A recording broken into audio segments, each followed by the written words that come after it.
Hey, everybody. Good to see you. Me too. Okay, we're recording. All right, we're rolling now. So here's the conversation that I want to have in all reality, and this is a conversation.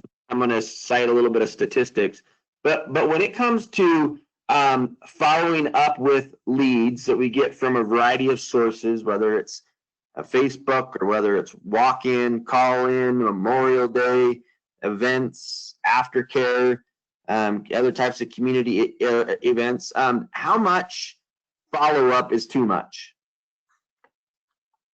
How do we define that? Anybody have any thoughts on that? I think it's pretty hard to really define, West. It's not what we think is too much. It's what our prospect feels is too much. In an unrelated industry, the last time I bought a car and I went to a couple of car dealerships, one guy was calling me like every other day, and I told him, if you call me again, you can close the deal. I'm not coming. So you have to, I think it's a judgment call with whoever it is you're dealing with.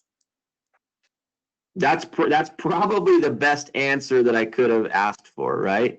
Is that it really depends. And that's the whole purpose of really this conversation, is that it is up to the consumer to decide. It's not up to us to decide. And that's where we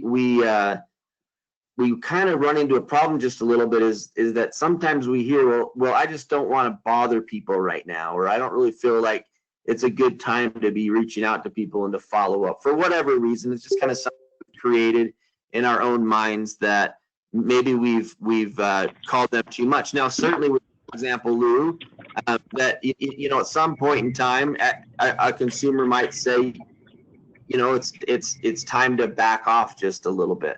But certainly, really, until we hear those words, we just need to effectively and consistently follow up with people. So, is there any other thoughts on how much follow-up is too much? Let me add one other thing, West, and that's I think, as we've been learning with y'all, ask the prospect, okay, how about if I follow up with you in a week or 2 weeks or even a month, and get a sense from them. And if they say, don't bother, okay, move on. But if they say, yeah, that's fine, then do that. Absolutely. Yep. I would completely agree with that. And really, the lead source has something just a little bit to do with that as well. So if somebody, for example, someone at the funeral home takes an inbound call for a family who wants to pre-plan, how quickly should we call when we get that phone message? Right away. Right away, right? And then how often should we call if they don't answer the first phone call and you leave them a message? Is that it? Are you done? No. No. Call back. Email. Yeah, 1 to 2 days. Absolutely. Yeah. absolutely. Okay, perfect. All right. So let's just go through. I just had a little bit of fun on the internet this morning, just kind of trying to get a sense of what is enough, what's appropriate, what we can typically see from our consumers. So let's just go through some of the data. I, of course, just Googled how often should a salesperson follow up. So I've got a couple of things. One is that this is just from just general sales statistics that I'm going to kind of go through. This is really important. And then also some homesteaders data, which I think is relevant. We covered a little bit of this a few weeks back, but we'll talk about it just a little bit. This is from the consumer's perspective. And then also just kind of a plan to make sure that we are doing things effectively. So a lot of you have probably seen this before. A version of this is floating around the internet, and I've actually got a couple different versions of it in different order.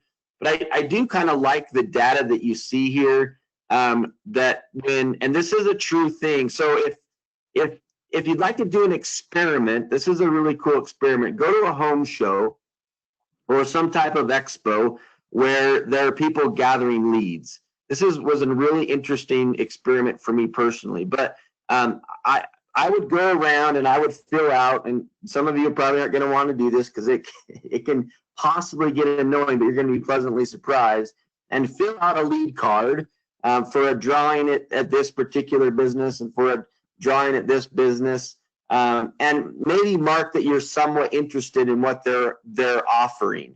And here's an interesting thing. I actually did, this has been many, many years, but as I was preparing this, I thought about it, but I thought, I'm going to just fill out as many of these drawing forms as I possibly can, right? I'm trying to learn a little bit about sales. Well, it was pretty accurate. And probably the let's say 40 forms that I filled out, I maybe got calls from about 20 of those businesses back.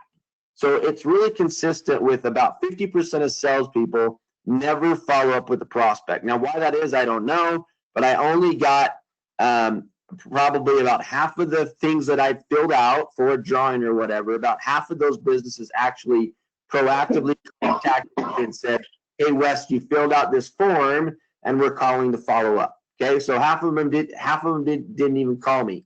This next thing is probably consistent as well, is that only about 25% of those salespeople or businesses made a second contact. Okay, so here we go again. About the same process. I probably told all 20 I'm not interested, or I maybe said call me back at a later time. I'm not in the market right now. Probably of those 20, probably now about 10 of those people called me back. But by the time it got down to that second, third, fourth contact, I think I had one person who consistently called me. And in this particular instance, I was looking for some of those window well covers. In our state, we all have basements and we all have these deep window wells, and you put these window well covers on it to keep your kids from falling in the window well. So this particular person had called me probably 4, 5, 6 times. Actually, I had him come out and do a bid on some window well covers, and he got my business. But everyone else had stopped calling me. These are people from all kinds of different backgrounds, but most people have stopped calling me because I said simply, not right now, I'm not interested. Try me again at 6 months. I never, ever heard back from any of those people. So here's the statistics, right? 48% of salespeople never follow up with the prospect. 25% of salespeople make a second contact and then stop. 12% of salespeople only make 3 contacts and stop. 10% of salespeople make more than 3 contacts. And then some additional data here. 2% of sales are made on the first contact. 3% of sales are made on the second contact. 5% of sales are made on the third contact. 10% on the fourth contact. And then here's the magic number. 80% of sales are made on the 5th to 12th contact. So what does this tell you guys when you see these statistics? That you have to be persistent. Go ahead, Cindy, and then You have to keep on going. you got to keep Don't give going. up. You can't give up. You got to continue to reach out to people. So why do you stop? Or why do we stop as salespeople? This is our job, to follow up. Other than the obvious reason of they told me to stop calling them, that one's off the table. Other than that reason, why do we not continue to contact our families? At what point do we decide I've tried them enough? And then why do we stop? Or what reasons do we come up in our heads to stop? The inability to move forward. So yeah, so I've called them 5 times. I keep getting their voicemail. I'm probably not going to try them again. They're not answering their phone. But what are some other tools that we can use besides just picking up the phone and calling them? You Email. got text, you got all kind of email, all of that now. Text. We have the text. You can either text from your phone, you can text from the CRM, you can send them an email from the CRM system. Hopefully if you're not familiar with that, we've done several trainings on that. There's some videos on the YouTube channel. You can send them an email. You can send them a ringless voicemail. So you've pre-recorded some generic voicemail messages. Several of the families that you've been trying to contact have not been calling you back. So instead of making a phone call again and again, leaving the same message, you can send them a ringless voicemail. There's multiple things that we can continue to do. So why is it that you think that we oftentimes will tell ourselves that these people don't want to hear from us anymore? I think it's an emotional frustration. Yeah. Oh, An emotional frustration, yeah. Fear of rejection. right? You call them enough.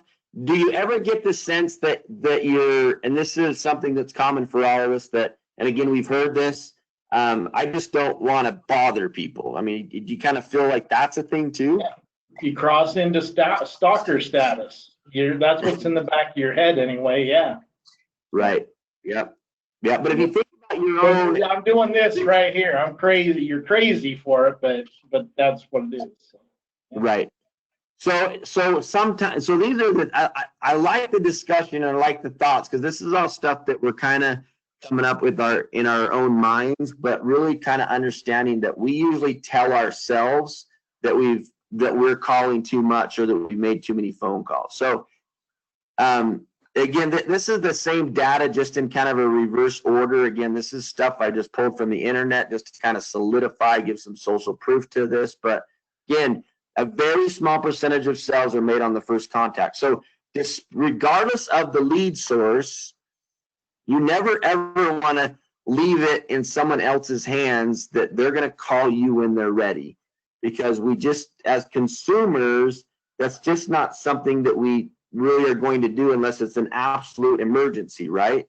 So if we need, new tires on our car, for example, because our tires are bald, well, that now becomes a sense of urgency, and we're going to go to the place probably that we trust the very most. But imagine, for example, if a tire company knew when they put the new tires on our car, and some good tire companies do this, by the way, and they're 50,000 mile tires, or they need a rotation every 5,000 miles, they're calling you and they are reminding you that you need a rotation. And then when that timing on those tires is up and it's time for new tires, they're not going to wait for you to go. They're going to call you and say, our records indicate that you need a new set of tires. But as a consumer, I'm not going to feel like that I'm being pestered too much. So don't make that decision for your consumer. We continue to follow up. So here's some more statistics. I thought this was really interesting as well. This is slightly different. I just pulled these images off the internet. 44% of salespeople quit after one rejection. So you could pick up the phone, we call someone and they say, I'm just really not interested. Well, about half of us are going to say, I'm not going to call this person again. But what does the words "I'm not interested" really mean? Not Any right of a now. million things, yeah. I don't Right have enough now. information. Yeah. So not right now, I heard. We don't have enough information. So sometimes when people say, well, I'm not interested, I kind of want to think in my mind, well, what is it that you're not interested in? I mean, obviously I wouldn't say this, but you're not interested in dying. You're not interested in what is it that you're not interested in? So would you share with them, Aaron, some of the things that you've seen in the CRM when it comes to inactive leads? Yeah, so this was interesting. We've talked about this. It's probably been a long time. Hold on, there's a chat. Let me see what this is. Oh, Melanie. Yeah, I'm afraid to confront this at this time, for sure. That is something I think people are telling themselves. But so in the CRM, there's a way to edit your contact. I almost don't want to tell you this because I don't want you to do it, but you can make your leads inactive. Really, the only time a lead in your database should be marked inactive is they've died, they've moved out of the area, or they've said, absolutely not, Jason, don't ever call me again, take me off your list. They've made it very clear that they'd never want another phone call. All of those situations are pretty rare and happen probably less than 1% to 2% of the time. So over Memorial Day at the Larkin cemeteries, we received, I'm sure well over 1,000 surveys filled out. So I was kind of trying to go through to help sort some of the leads that had marked that they were interested in receiving information. And there were at least a half dozen I can think of that I went in. They are in our CRM. At some point, they had told someone they're not interested. They've been marked inactive, and now they're requesting information. So it was pretty incredible to see it. And it doesn't matter who it was, and I don't know the situation. But in the notes in the CRM, it just said not interested. It didn't say, please asked us to take them off their list, asked that we never call back.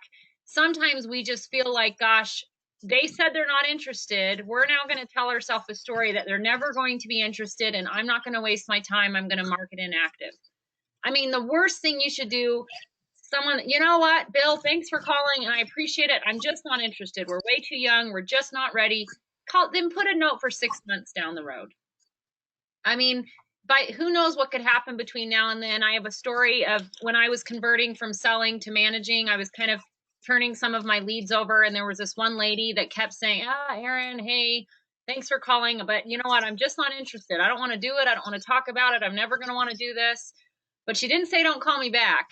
So I actually gave that lead to someone else on the team. I was no longer selling, and it had been about 6 months, and I said, good luck with this lady. She's friendly enough, but she's never going to be interested. And the person who called in that 6 months, she called the lady and said, oh, thanks for calling back. My aunt actually passed away 3 months ago, so I pre-planned with that mortuary a few months ago. I'm all done. So in that 6 months time frame, from her telling me she was not interested and I thought she'd never be interested, in just a few months later now, they have a huge life event. All of a sudden, we talk about that bubble. There's a hole in her bubble. She recognizes that now she needs to talk about it. But now someone from the other mortuary, good for them, did their job and made the call, and then she pre-planned. So don't be so quick to mark them inactive. They not interested is, and I think one of you said this, they don't have enough information and they're not interested right now. It doesn't, Right. It doesn't mean you give up. Right. One thing too, to be really, really cautious of, especially right now, is that when you make a couple of phone calls and let's say you get kind of that response of, it's just, with everything going on right now in the world, just now's not a good time. I'm going to need to wait. Sometimes, a lot of times actually, we get someone on the phone and we hear that objection, which is a valid objection, right? We're kind of in uncertain times, the future's uncertain or whatever. Sometimes we got to be really careful with this. We put in our minds, we do it one time or maybe even twice, and then we say to ourselves, everyone must be feeling the same way. So this person told me that, things are just really scary out there right now, and the stock market's crashed or whatever, and I really don't feel comfortable giving you any of my money. And then all of a sudden we put this little seed in our head and we say, one must be feeling the same way. And that makes us hold back. You should simply, all that is, and I want to be really clear here, that is the reason for that one person and that one person only. And you need to log that in the notes if that's what you want to do. Set a call back for 3 or 6 months or whatever you've decided to do on that particular lead. Erase that objection and make your next phone call. Because if as you're making calls, you hear, this is where rejection really starts to get in our heads, is that when we hear something negative, we automatically think, well, everyone else must be feeling the same way. But while most of you on the call did not experience a Memorial Day weekend, Travis, I'm going to call on you now. Of all the leads, we saw your stack of leads, how many people would you guess have requested information on cemetery and funeral planning? Probably 3/4. 3/4 out of there. I don't have an official number, but we're probably close to like 450. And we went through every single one of them and looked at those. And there's probably 200 to 300 of those that requested information about cremation or full service things. Yes. It was a large number. Now, I'm sure in that batch of leads that there were people also that said, yeah. And did you also get some feedback? How dare you guys do this at a time like this? You know what? I only seen, out of all those, I had one. Travis, are you there? Can you hear me?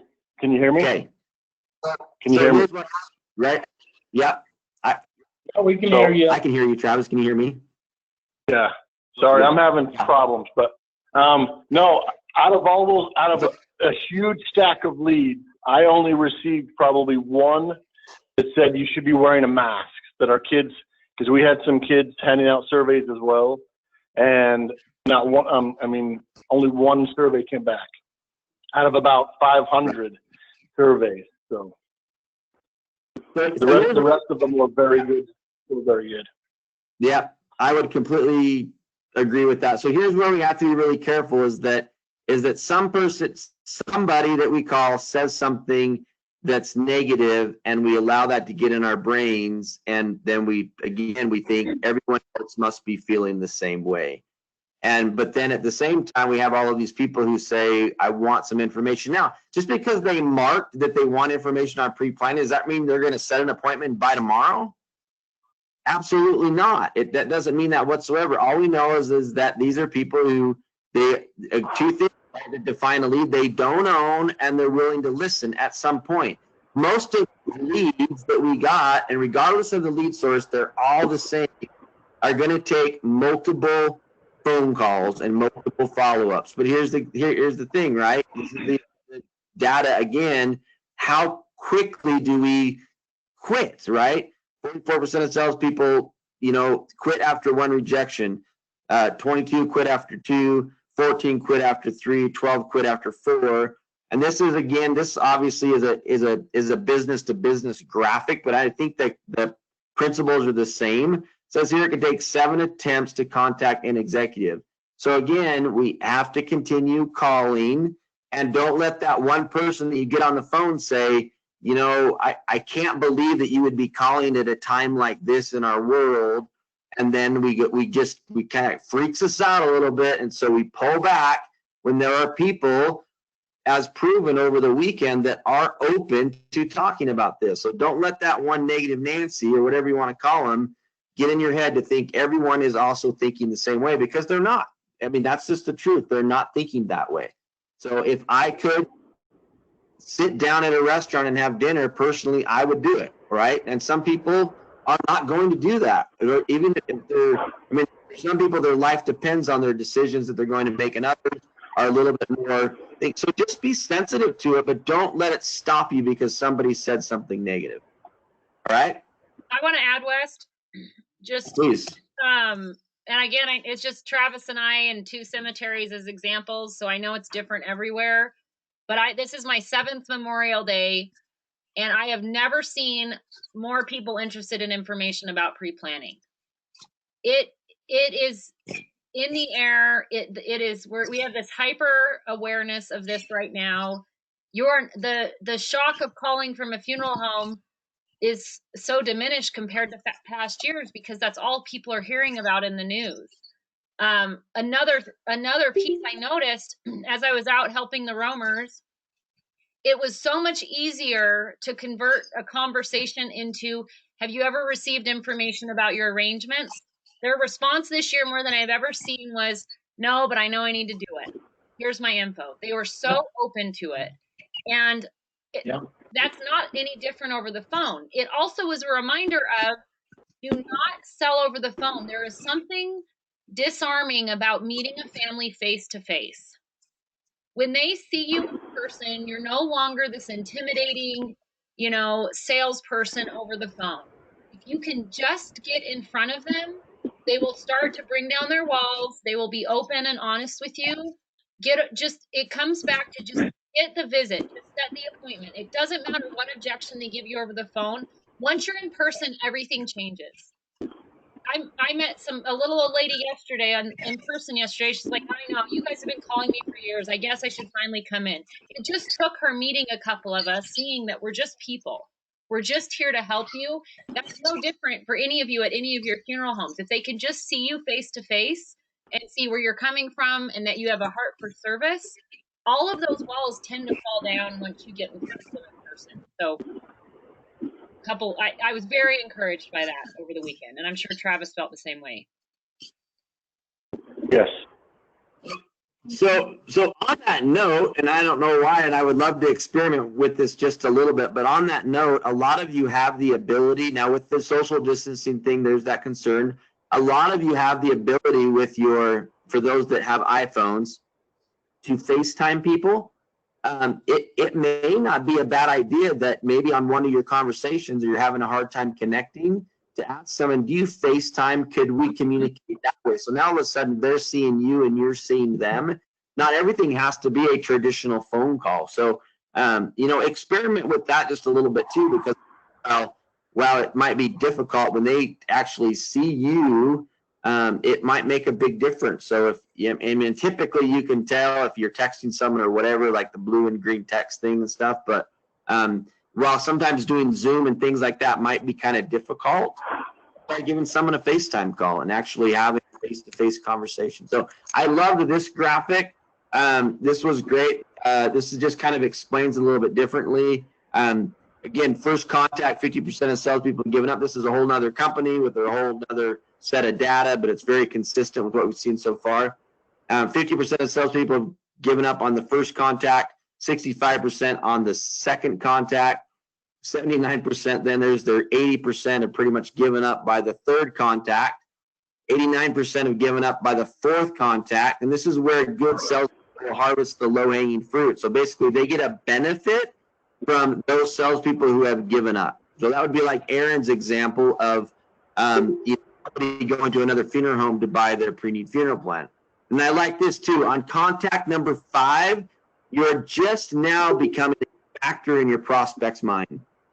I loved that because we think, oh, well, they're going to remember us on the first call, second call, third call, fourth call. But in this particular data set, that you are just now becoming a factor in your prospect's mind. That's not even until contact number 5, right? So how many times have you been in this business at all? You've talked to someone a couple of times. It's been a year or two. They're in your database for whatever reason. They slipped through the cracks, either because you didn't create a new contact or whatever. They come walk through the door. They buy from another sales consultant.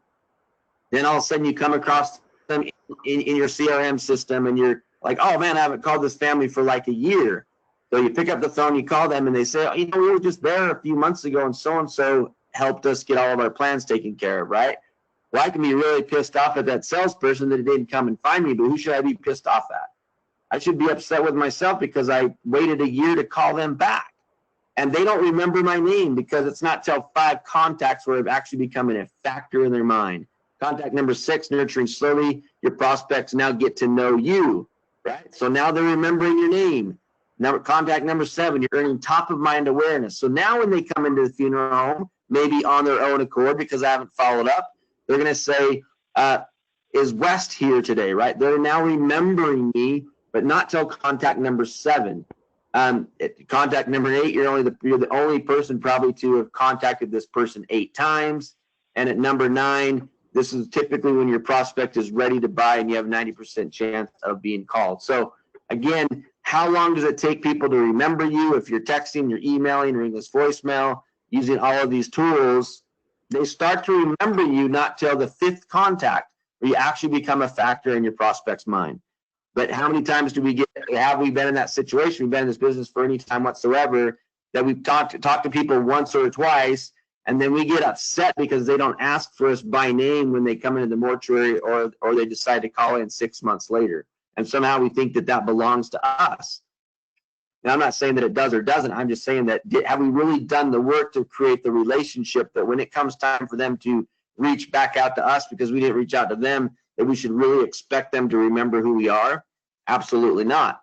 That becomes at the 5th or 6th contact. So continue to reach out to people, okay? This is what the consumer tells us, though. This is straight from the Homesteaders Pre-Need Motivators brochure that we sent out a few weeks back. You should have a copy of this. I just pulled out a couple of slides just to show you, just to kind of back up this data. But I really like the first slide here, the first image, time from decision to action. So here's the question that the consumer was asked: how much time passed between when you first thought about prearranging and when you actually filled out the paperwork? So, and you guys are going to discover this, and you probably already have, but only 19% actually took action within the first 2 weeks, okay? So 19%, so 1 out of 5 leads from whatever lead source take action within about 2 weeks. So this is really consistent when we do a Watch and Learn seminar or we do any type of event. It's going to be about 2 weeks.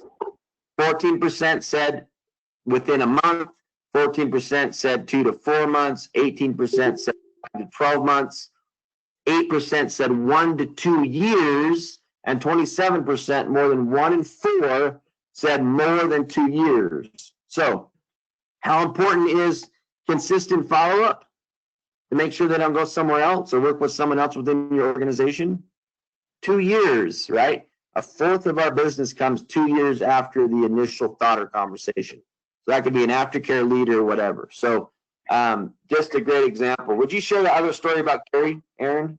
Yeah, so this was funny. It kind of goes along both of these lines, but Carrie with Larkin was out in the cemetery, and this is her 5th Memorial Day, and she was helping a lady and her mom out to this grave, and Carrie said to the lady, "Oh, you look so familiar." And she said, "Yeah, you helped me with my mom's service a while ago." And Carrie said, "Oh, your mom was," she actually remembered the last name, which was surprising.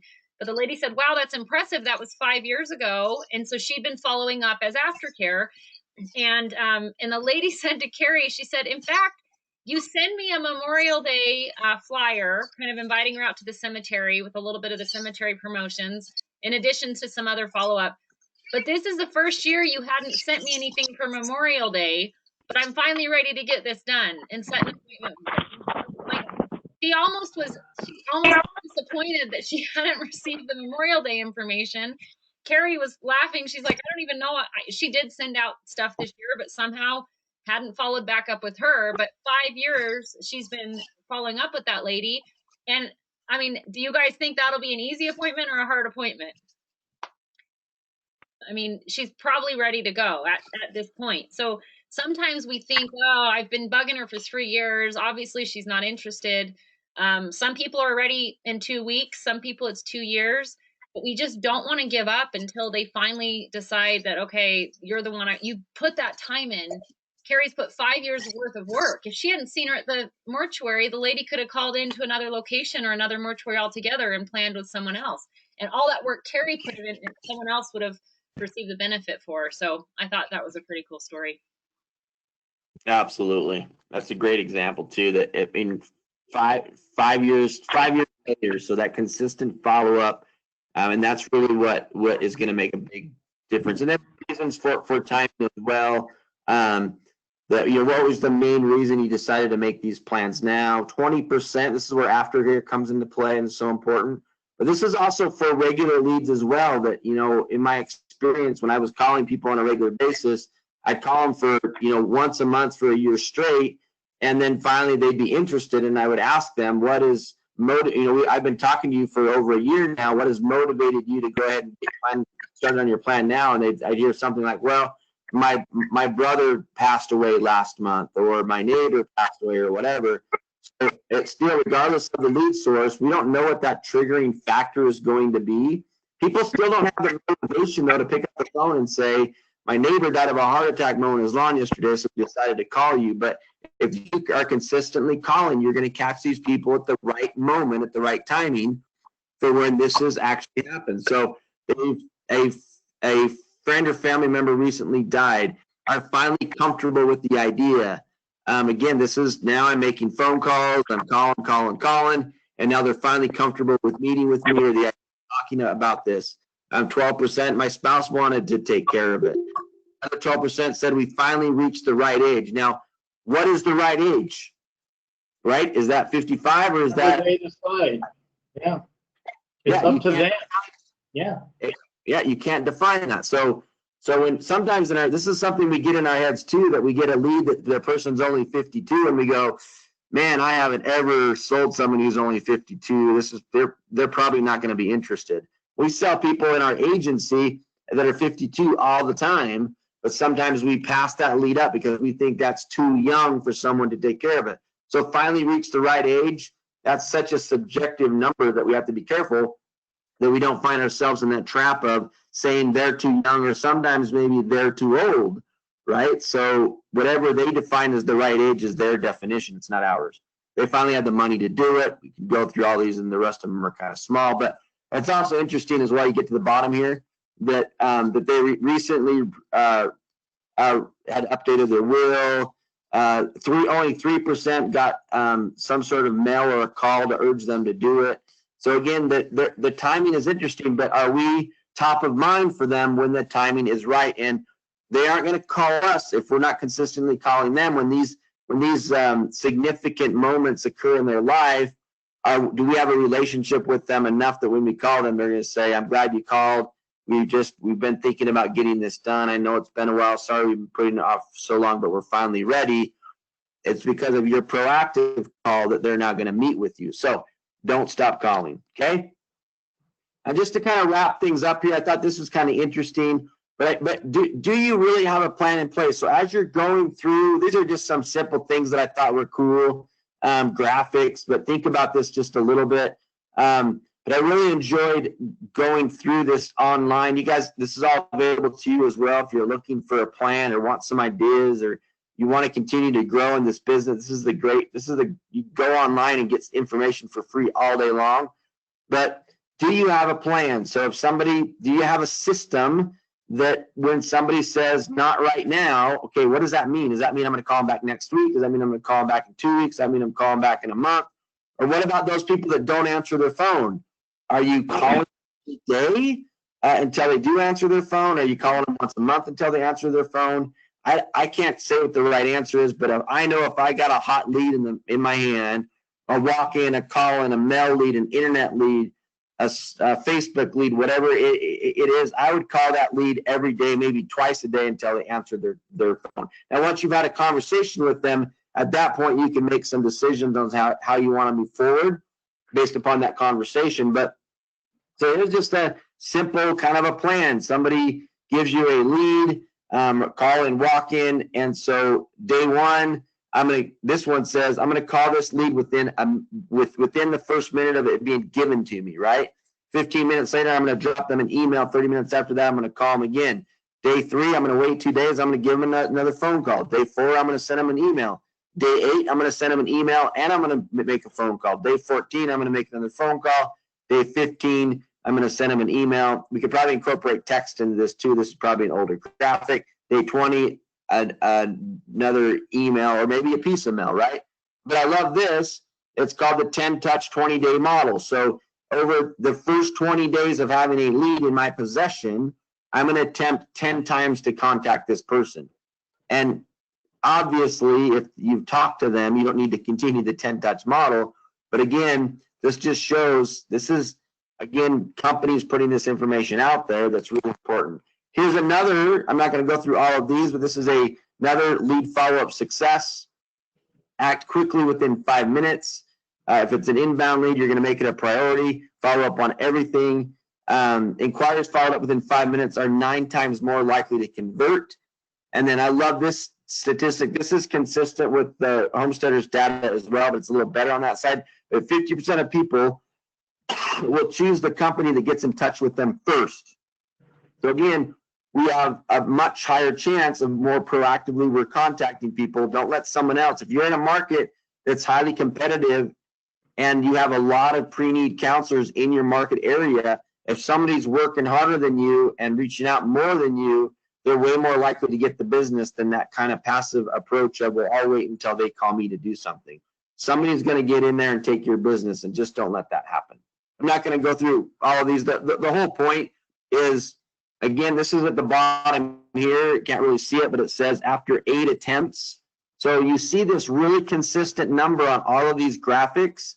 That is that basically that 8 attempt range. We saw one was 7, but 8 attempts is when a relationship actually starts to take place. It takes an average of 8 attempts to reach a prospect.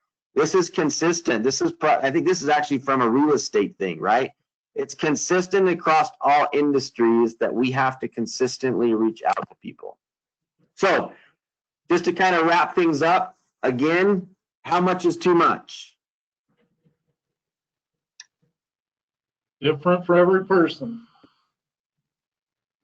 So it's different for every person. It absolutely is.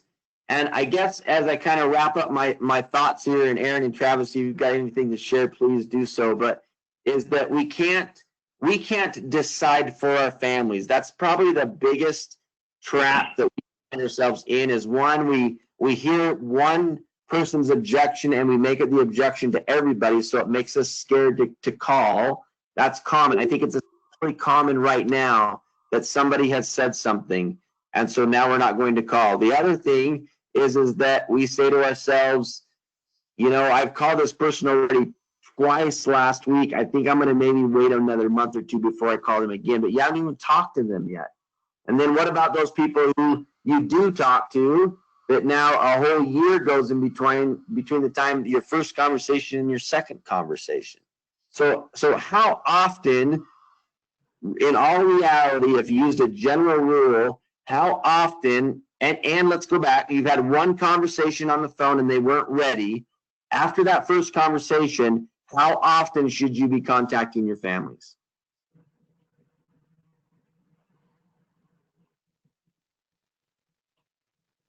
Any thoughts on that? At least Every 8 other week times. or- Yeah.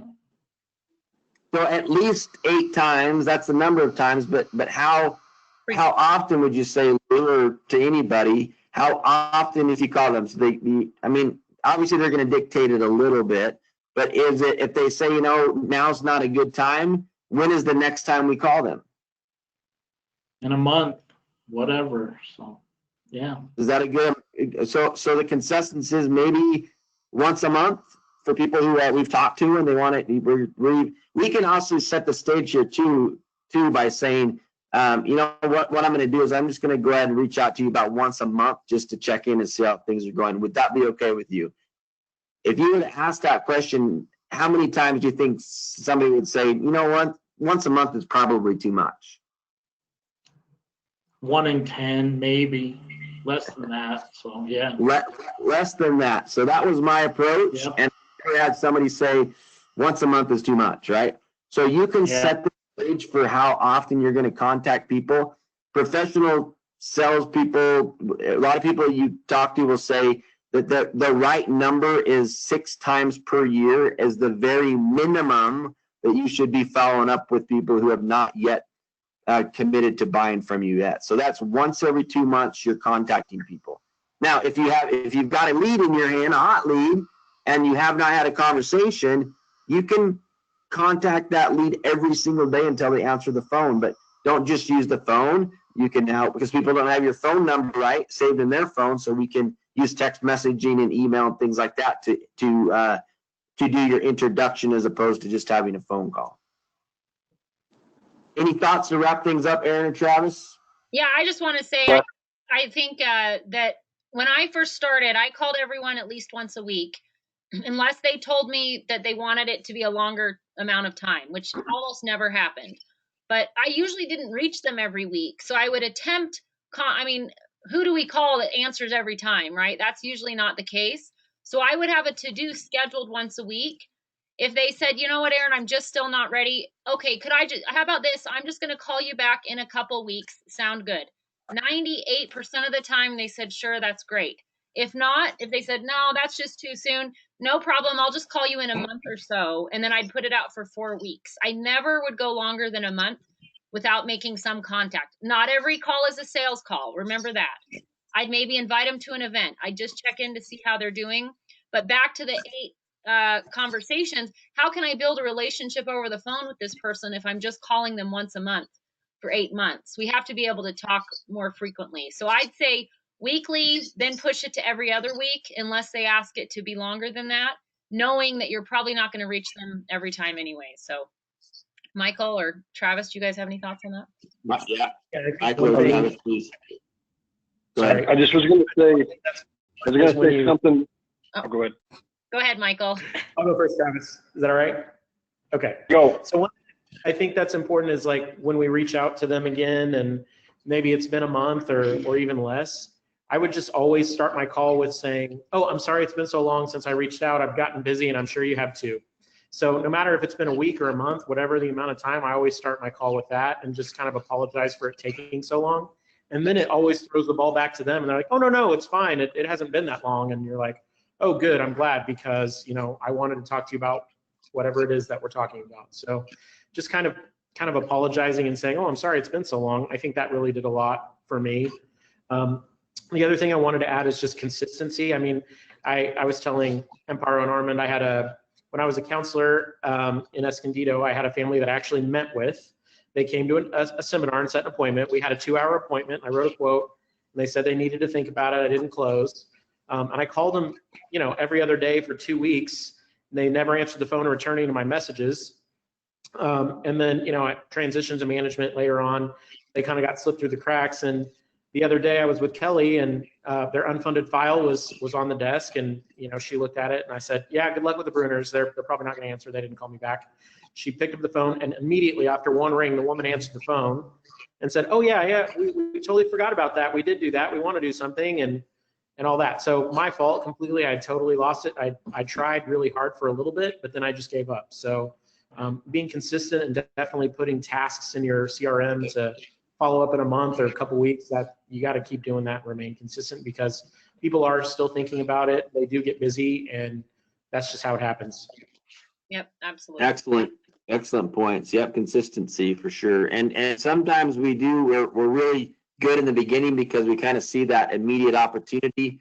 We call a few times, and then it just slips through the cracks, and that person could.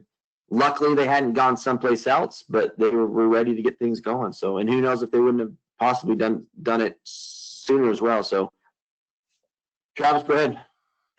Well, I just was going to say that the fear has got to be overcome by service. So, once you guys have that one family that you've been calling them, and they come in and they had a loved one pass away and they haven't had those arrangements done, that's when it's kind of hard, and it'll really hit home for you, because you'll know that you didn't do your part in consistently calling them, like Michael said. So your service has got to be bigger than the fear, and just call those people and stay consistent with them.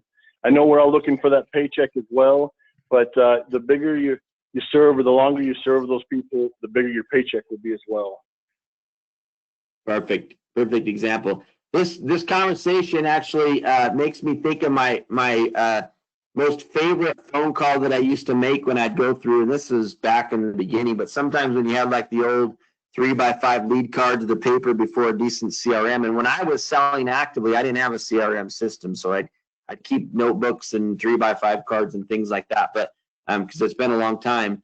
But my favorite phone call to make was, I was going through my contacts and I came across your name. And, I'm going to have to apologize, right? I apologize. It's taken me so long to call you. But really I need your help. Would you mind telling me where we left off?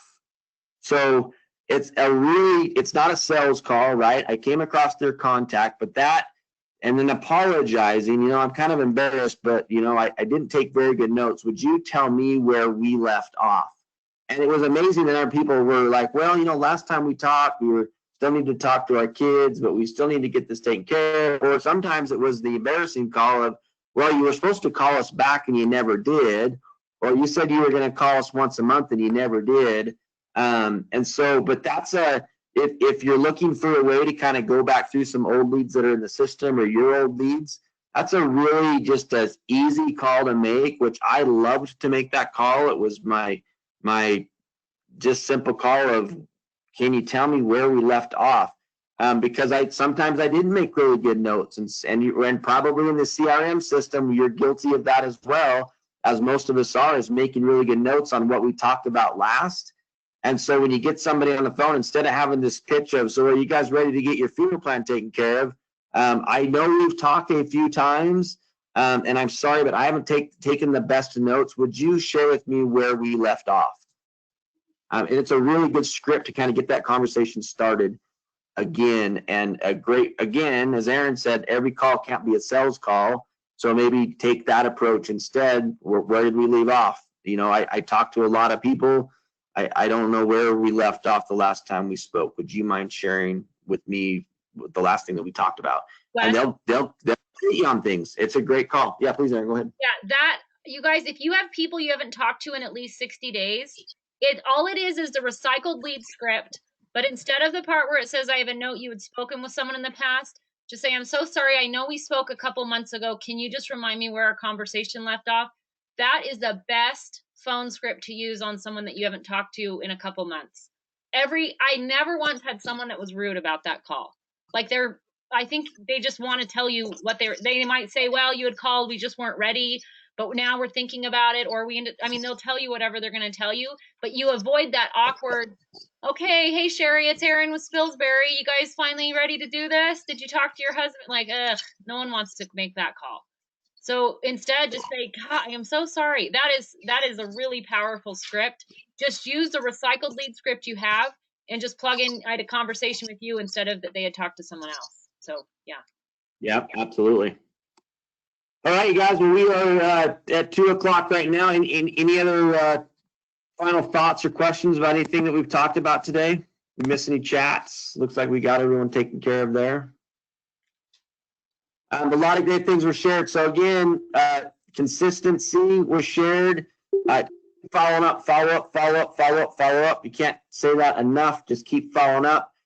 Work on a minimum of 6 times per year on all of your contacts. Don't just make sales calls. Just take good notes in the CRM so you have other things to talk about. And then just remember all the time when you see a contact in the system and you've only contacted them once, maybe twice, or even 3 times, you got 5 more to go. You're only halfway there. So just keep that in mind as well as you're moving forward. So guys, thanks so much for your time today. We'll send out copies of these slides and the link to the video presentation, and appreciate you being on the call. Take care. Bye-bye. Bye, everyone. Thanks, bye. Thank you. Thursday.